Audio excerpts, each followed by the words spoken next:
बिस्मिल्लाहिर्रहमानिर्रहीम। अस्सलाम वालेकुम क्लास। होप सो कि आप सब खैरियत से होंगे और घरों में सेव होंगे। सो लास्ट लेक्चर में जो है हमने क्या किया था, हमने एक एग्ज़ाम्पल की थी जिसमें मैंने आपको जो है वो जो है ऑब्जेक्टिव फंक्शंस कंस्ट्रेंट निकालने सिखाए थे। जो हमारी एग्ज़ाम्पल थी वो हैट वाली थी।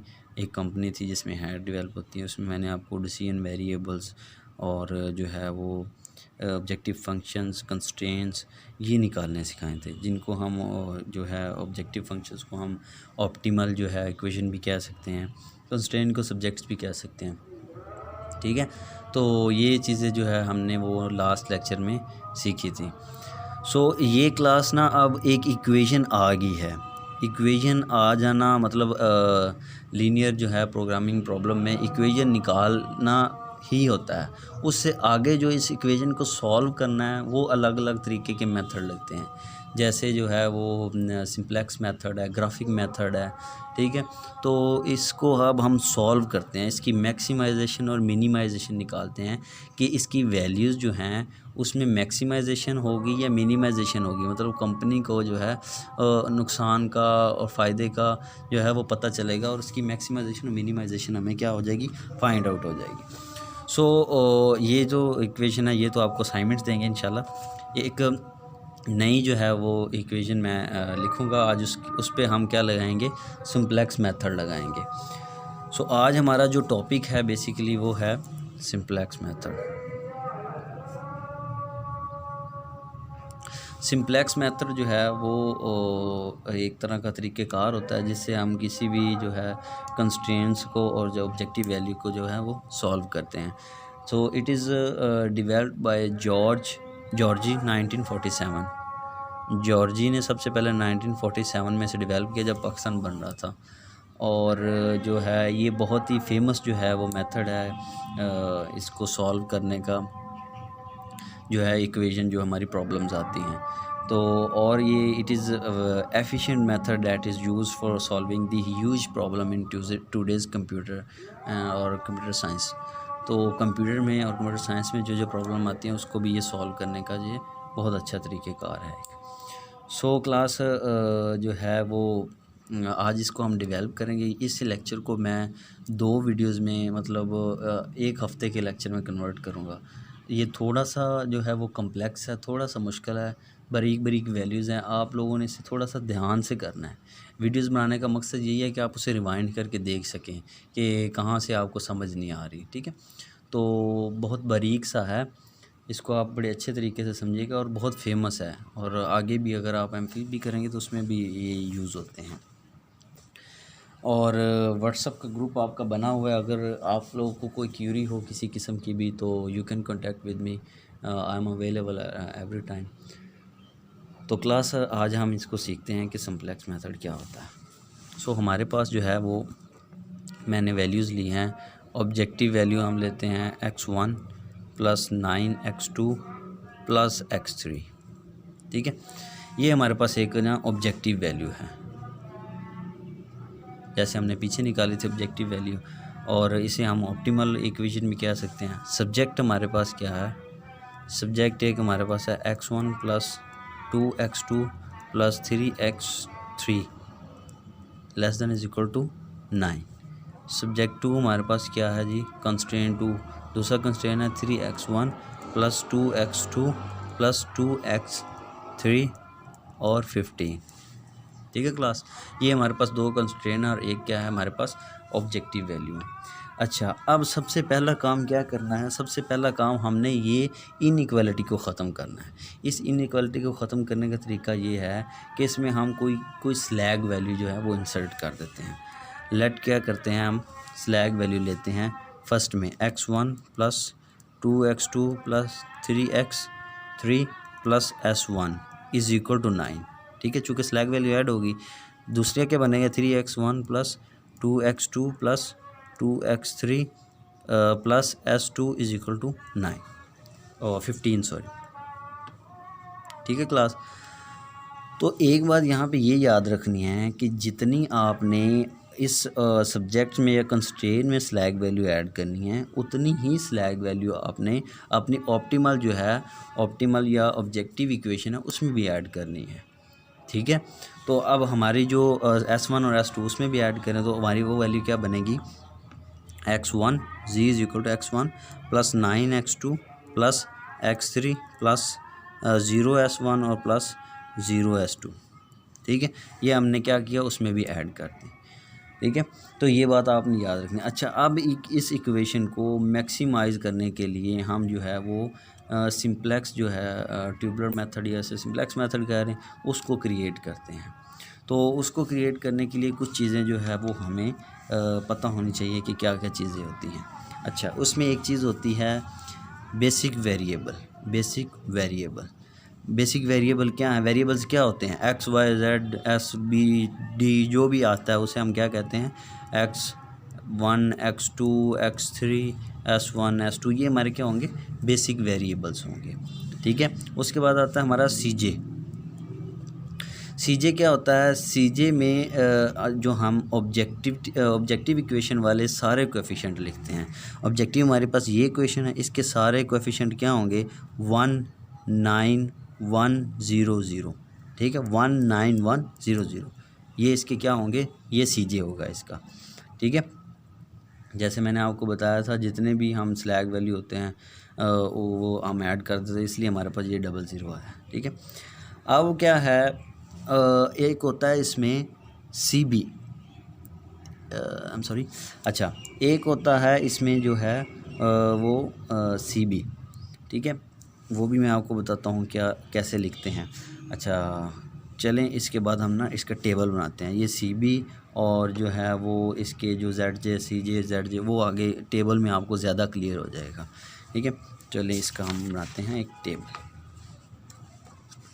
अच्छा, सबसे पहले क्या लिखना है आपने, सी जे। ठीक है, सी जे मैंने क्या बताया था आपको, 1 9 1 0 0, ये उसका सी जे आया था। कोएफिशिएंट ऑफ जो है ऑब्जेक्टिव इक्वेशन के सारे जो है वो कोएफिशिएंट लिख लेना है।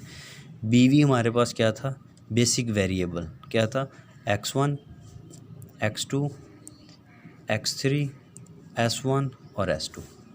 ठीक है, यही थे ना हमारे बेसिक वेरिएबल। और अच्छा, इसके बाद क्या करना है कि जितने भी हमारे स्लैग वैल्यूज़ होते हैं ना उनको हम बेसिक वेरिएबल के क्या कर देते हैं, नीचे लिख देते हैं। बेसिक वेरिएबल के नीचे क्या लिखते हैं हम, अपने स्लैग वैल्यू क्या थे, S1 थे और S2 थे, 2 ही स्लैग वैल्यू लिए थे, तो 2 हमने वो क्या कर दिए, इसके नीचे लिख दिए। अच्छा, अब जो है CB क्या होता है, जो मैंने आपको बताना था CB, ये हम इस तरह कर देते हैं, ये हम इस तरह कर देते हैं। ठीक है, अब होता है एक CB क्या होता है, जो इनके जो कोएफिशिएंट होंगे स्लैग वैल्यूज़ के कोएफिशिएंट, उनको हम क्या कहते हैं, ये उसमें CB में लिख देते हैं। इसके कोएफिशिएंट S1 का क्या था 0, S2 का कोएफिशिएंट क्या था 0, क्योंकि ये स्लैग वैल्यू थी, इसमें हमने कोई वैल्यू ऐड नहीं की थी। ठीक है, ये तो हमारा एक बन जाता है छोटा सा टेबल। इसमें जो होता है वो एक चीज़ होती है सॉल्यूशन और एक चीज़ होती है रेशो। ये हम कैसे निकालेंगे, ये भी हम निकालते हैं अभी थोड़ी देर तक। ठीक है, एक सॉल्यूशन होता है, एक रेशो होता है। अच्छा, इसके बाद जो है हम अपनी इक्वेशन को देखते हैं। इक्वेशन क्या थी हमारी, इक्वेशन हमारी थी x1 + 2x2 + 3x3 प्लस जो है s1 इज इक्वल टू 9। अब इस x1 x2 x3 के नीचे जो है हम इनके क्या लिखेंगे, कोएफिशिएंट लिखेंगे। ठीक है, तो हमारी जो इक्वेशन क्या थी, हमारी इक्वेशन थी जी, इधर मैं लिख ही देता हूँ ऊपर, x1 + 2x2 + 3x2 + 3x2 + s1 is equal to 9। दूसरी का 3x1 + 2x2 + 2x3 और plus s2 is equal to 15। ये हमारी इक्वेशन थी दो। ठीक है, अब क्या करना है, हमने इसके क्या लिख देने हैं, कोएफिशिएंट्स लिख देने हैं। ठीक है, x1 का क्या है 1 और x2 का क्या है जी हमारे पास 2, x2 x3 का क्या है, और 3x3 है, सॉरी, x3 का क्या है हमारे पास 3, आगे s1 का क्या है हमारे पास 1, जिसका कोई एलिमेंट नहीं होता उसका क्या होता है 1, s2 हमारे पास नहीं है लिहाजा हम लिखेंगे 0। ठीक है क्लास। अब s2 के उसी तरह ही 3 2 2, s1 हमारे पास नहीं है तो इसका क्या लिखेंगे 0, और s2 है हमारे पास उसका 1। ठीक है क्लास, ये हमने क्या एक ना इसका क्या बना दिया है टेबल। अच्छा, अब इसकी वैल्यू क्या थी 9 और इसकी वैल्यू क्या थी 15, ये 9 और 15 ये इसका सल्यूशन है, ये हमने लिख दिया। अच्छा, इसके बाद हमने जो चीज़ फाइंड करनी होती है वो हमने करना होता है ZJ। ठीक है, इसके बाद हमने जो ZJ बनाना है, अब ZJ बनाने के लिए क्या करते हैं, ZJ बनाने का एक फार्मूला भी है वो भी मैं आपको बता देता हूँ। वैसे दूसरे तरीके से मैं आपको समझाता हूँ। तो क्या करना है, ये वाला वेरिएबल जो है इसको इससे करना है मल्टीप्लाई। ठीक है, मैं इधर लिख देता हूँ 1 × 0। ठीक है, फिर प्लस का साइन लगाना है, इसको इससे मल्टीप्लाई करना है 3 × 0। ठीक है, फिर इन दोनों को सॉल्व करना है 1 × 0 0 प्लस 3 × 0 0 0 0 0। ठीक है क्लास, इस कोएफिशिएंट को इससे मल्टीप्लाई करना है प्लस इसको इससे मल्टीप्लाई करना है। इसका फार्मूला मैं लिख देता हूँ, ZJ = होता है सिग्मा CB1 × AIJ। ठीक है, तो इन दोनों को मल्टीप्लाई करके उसमें ऐड कर देना है, फिर दूसरे का जो CB1 और AIJ ले लें उसको ऐड कर देना है। ये एक सादा सही है तरीका कि आप इसको इस तरह ही कर दे, इस कोएफिशिएंट को इससे मल्टीप्लाई, इसको इससे, दोनों को ऐड कर लें। अच्छा, जब भी इधर जो है इधर अब क्या आ गई है 0 वैल्यू। ठीक है, इधर क्या आ गई है 0 वैल्यू। अच्छा, एक इसका रटा रटाया तरीका ये है कि जब भी जो है वो स्लैग वैल्यूज़ के जो कोएफिशिएंट 0 हों तो इधर सब की क्या वैल्यू आएगी 0 आएगी। चाहे आप इसको बाद में सॉल्व भी करके देख लेना, क्योंकि 0 को जिस चीज़ से मल्टीप्लाई करेंगे वो पहले उसे 0 करेंगे, फिर उसे ऐड करेंगे दूसरी तरफ भी 0 होगा। तो जब भी स्लैग वैल्यू क्या हों 0 हों तो आप क्या करें, आंखें बंद करके क्या कर दें, आप इधर सारे 0 लगा दें ZJ। ठीक है, अब नेक्स्ट स्टेप क्या है कि हमने निकालना है CJ - ZJ, CJ - ZJ। ठीक है, CJ - ZJ, जैसे आपको पता चल रहा है नाम से ही कि CJ - ZJ, ये CJ है, ये क्या है ZJ है। इस वैल्यू को इससे निकालते जाएं, इस वैल्यू को इससे, इस वैल्यू को इससे, इस वैल्यू को इससे, इस वैल्यू को इससे। ठीक है, तो हम क्या लिखेंगे, 1 में 0 गया 1। ठीक है, 9 में 0 गया 9। ठीक है, 1 में 0 गया 1 और 0 में 0 0, 0 में 0 0। ठीक है क्लास, तो ये क्या आ जाती है हमारी CJ - ZJ। ठीक है, अब जो है इसको जो है निकालने का नेक्स्ट स्टेप जो है वो टोटली डिपेंड करता है कि आपकी ऑब्जेक्टिव इक्वेशन जो है वो मैक्सिमाइज़ है या मिनिमाइज़ है। मैंने बताया था ना, मैक्सिमाइज़ और मिनिमाइज़ निकालने का भी तरीका मैं आपको बताऊंगा। अच्छा, वैल्यूज़ का कैसे पता चलता है कि मैक्सिमाइज़ है या मिनिमाइज़ है, आपने देखना है कि अगर ये वाली CJ - ZJ जो है लेस देन = 0 आ जाए तो क्या है, वैल्यू मैक्सिमाइज़ है। ठीक है, और मिनिमाइज़ का कैसे पता लगता है, CJ - ZJ > आ जाए 0 तो क्या होगी, वो मिनिमाइज़ होगी। ठीक है, मैक्सिमाइज़ वैल्यू जब आप सॉल्व कर लें तो आप देखें CJ - ZJ जो है ये इसकी वैल्यू क्या आई है, सारी वैल्यूज़ देखनी है। ठीक है, लेस देन = 0 हो तो फिर क्या है, वो मैक्सिमाइज़ है। अगर तो वो क्या हो, > 0 हो तो क्या है, वो मिनिमाइज़ है। अब देखें इस सारी वैल्यूज़ में क्या है, हमारे चूँकि मैक्सिमाइजेशन हो रही है। कैसे, क्योंकि सारी वैल्यूज़ देखें, 2 वैल्यूज़ चलो मान लिया 0 हैं, एक चीज़ ट्रू होगी। अब जो है वो 0 से कम भी होनी चाहिए, मैं मतलब माइनस में भी आनी चाहिए। लेस देन = 0 है ना, या तो = 0 हो या लेस देन 0 हो। तो ये = 0 आ गई, पर बाकी वैल्यूज़ क्या हैं हमारी > 0 आई हैं, तो क्या होगा, ये मैक्सिमाइज़ होगी वैल्यू। ठीक है, ये हमें कंफर्म हो गया कि ये वैल्यू क्या है, मैक्सिमाइज़ है।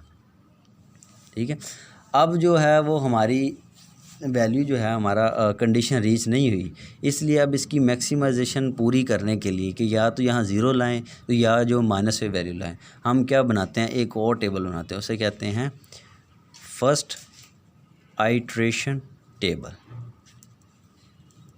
First iteration table. So next video में हम सीखेंगे कि इस वैल्यू को हम क्या करने हैं, मैक्सिमाइज़ वाली कंडीशन पे कैसे फुलफ़िल करते हैं कि ये 2 तो ज़ीरो आ गई, अब बाकियों को या तो ज़ीरो लाएं या माइनस में लाएं। तो फर्स्ट नेक्स्ट लेक्चर में इंशाल्लाह हम फर्स्ट आइट्रेशन टेबल को सीखेंगे। अल्लाह हाफ़िज़ क्लास।